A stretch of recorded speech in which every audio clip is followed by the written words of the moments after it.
انسان اور حیوان میں کیا فرق ہے؟ ہاورڈ اسٹیونسن نے اپنی کتاب ڈو لنچ اور بی لنچ میں اس سوال کا جواب یوں دیا ہے: انسان اور حیوان میں بنیادی فرق یہ ہے کہ انسان اپنے مستقبل کو بدلنے کی صلاحیت رکھتا ہے، جبکہ حیوان یہ صلاحیت نہیں رکھتا۔ مجھے اس سے پورا اتفاق ہے۔ جن حالات میں حیوان کروڑوں سال سے رہتے آئے ہیں، انہوں نے کبھی ان حالات کو نہیں بدلا۔ وہ اپنے حالات کو بدلنے کی صلاحیت ہی نہیں رکھتے۔ وہ اپنے آپ کو حالات کے مطابق ڈھال لیتے ہیں، یا پھر دوسرے علاقوں میں ہجرت کر جاتے ہیں، یا پھر مر جاتے ہیں۔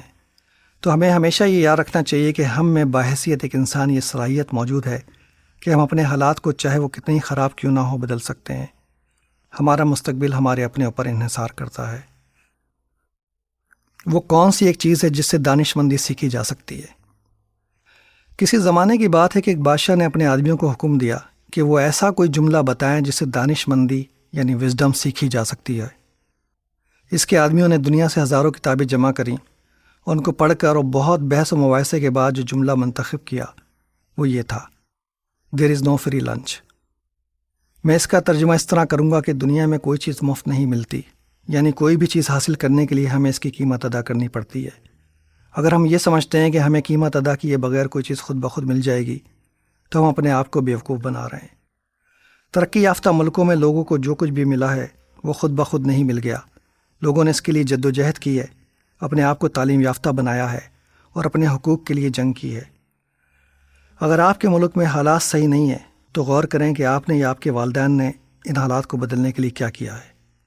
بعض اوقات ایک نسل کو آنے والی نسل کے لیے قربانی دینی پڑتی ہے۔ کروڑوں مرتبہ یہ بات ثابت ہو چکی ہے کہ انسان کو ہر وہ چیز مل جاتی ہے جس کے لیے وہ کوشش کرتا ہے یا جس کی قیمت وہ ادا کرنے کو تیار ہے۔ دیر از نو فری لنچ۔ دنیا میں کوئی چیز مفت نہیں ملتی۔ امید اور یقین۔ یہ 1994 کی بات ہے۔ نیویارک یونیورسٹی کے ڈائریکٹر آف کنٹینیوئنگ ایجوکیشن نے مجھے صبح 10 بجے بلایا تھا تاکہ وہ میری کتابوں کو دیکھ سکے اور اگر اسے پسند آئیں تو ان کو یونیورسٹی میں پڑھانے کے سلسلے میں بات چیت کر سکے۔ میرا نیو یارک جانا بہت کم ہوتا تھا، اس لیے مجھے صبح کے وقت ٹریفک کا اندازہ نہیں تھا، مگر میرا خیال تھا کہ میں وہاں 1 گھنٹے میں پہنچ سکتا ہوں۔ چنانچہ میں اپنے گھر سے جو کہ نیو جرسی میں تھا وقت پر پہنچنے کے لیے 1.5 گھنٹہ پہلے نکل گیا۔ نیو یارک کے قریب پہنچ کے مجھے اندازہ ہوا کہ میری گاڑی ٹریفک میں زیادتی کی وجہ سے کافی آہستہ چل رہی ہے اور میں شاید وقت پر نیو یارک یونیورسٹی نہیں پہنچ پاؤں گا۔ میں دل ہی دل میں پچھتا رہا تھا کہ آخر کیوں میں اور جلدی گھر سے نہیں نکلا، اور امید کر رہا تھا کہ وقت پر پہنچ جاؤں گا۔ میں گاڑی میں بیٹھا اپنے آپ کو مجبور محسوس کر رہا تھا اور مجھے لفظ امید سے سخت نفرت سی ہونے لگی۔ میں نیو یارک یونیورسٹی تقریباً آدھے گھنٹے لیٹ پہنچا۔ جب میں نے ڈائریکٹر کو سوری کہا تو اس نے کہا کہ کوئی بات نہیں، نیو یارک میں عام طور پر ٹریفک ایسا ہی ہوتا ہے۔ ایک چھوٹی میٹنگ کے بعد اس نے مجھے کچھ دنوں کے بعد پھر صبح 10 بجے آنے کو کہا تاکہ وہ اپنے اساتذہ سے میری کتابوں کے بارے میں رائے لے لے۔ میں دیر سے پہنچنے کی وجہ سے دل ہی دل میں بہت شرمندہ تھا اور میں نے تہیہ کیا ہوا تھا کہ میں آئندہ کبھی امید پر کام نہیں کروں گا۔ چنانچہ دوسری میٹنگ کے دن میں گھر سے 8:30 بجے کے بجائے 6:30 بجے نکل گیا تاکہ میں امید کے بجائے یقین کے ساتھ وقت پر وہاں پہنچ جاؤں، چاہے ٹریفک کتنا ہی خراب کیوں نہ ہو۔ میں تقریباً 8 بجے نیو یارک یونیورسٹی پہنچ چکا تھا اور ڈائریکٹر کے کمرے سے ذرا دور بیٹھ کر 10 بجے کا انتظار کر رہا تھا کہ اچانک وہ کافی لینے کے لیے وہاں سے گزرا اور مجھے اتنی جلدی دیکھ کر حیران ہوا۔ میں نے کہا کہ میں ٹریفک کے رش سے بچنے کے لیے جلدی آ گیا ہوں اور 10 بجے تک یہاں انتظار کر سکتا ہوں، مگر ڈائریکٹر مجھے اپنے کمرے میں لے گیا اور میٹنگ جلدی شروع کر دی۔ اس واقعے کی وجہ سے میں نے امید پر دنیا قائم ہے کہ محاورے کو اس طرح بدل دیا ہے: امید پر دنیا قائم ہے مگر یقین سے چل رہی ہے، ان لوگوں کے یقین سے جو ہر قسم کے حالات کے باوجود کامیابی حاصل کرنا چاہتے ہیں۔ وہ ایک بات جس نے میری زندگی بدل دی۔ یہ غالباً 1981 کی بات ہے۔ یہ میرا اپلائیڈ فزکس میں پہلا سیمسٹر تھا۔ کیونکہ میں نے بی ایس سی تک اردو میں امتحان دیے تھے، میرے لیے انگلش میں پڑھنا اور سمجھنا بہت مشکل ہو رہا تھا۔ اپلائیڈ فزکس سے مجھے ویسے بھی کوئی دلچسپی نہیں تھی، صرف اس وجہ سے میں نے اپلائیڈ فزکس میں داخلہ لیا تھا کہ اس میں جاب ملنے کے مواقع بہت تھے۔ اس وقت میرے ذہن میں یہ خیالات آ رہے تھے کہ یا تو مجھے اپنے پسندیدہ مضمون حساب میں ماسٹرز کرنا چاہیے یا پھر تعلیم چھوڑ کر کوئی جاب تلاش کرنی چاہیے، کیونکہ لوگوں کو ماسٹرز کرنے کے بعد بھی جاب نہیں ملتی تھی، اس لیے مجھے ماسٹرز کرنے کا بھی کوئی فائدہ نظر نہیں آ رہا تھا۔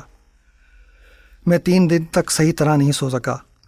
بعض اوقات کوئی فیصلہ کرنا دنیا کا مشکل ترین کام بن جاتا ہے۔ آخر کار میں نے اپنے ٹیچر ریاض صاحب سے مشورہ کرنے کا فیصلہ کیا۔ ریاض صاحب میرے پسندیدہ ٹیچر تھے انہوں نے نہ صرف مجھے 9ویں اور 10ویں میں نہایت محبت سے پڑھایا تھا بلکہ BSc تک حساب میں وہ میری مدد کرتے رہے تھے بغیر کسی معاوضے کے۔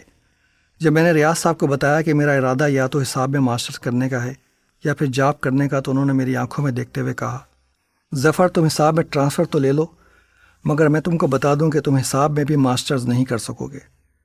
میں نے ریاض صاحب کو حیرانی سے دیکھتے ہوئے کہا، سر یہ آپ کیا کہہ رہے ہیں؟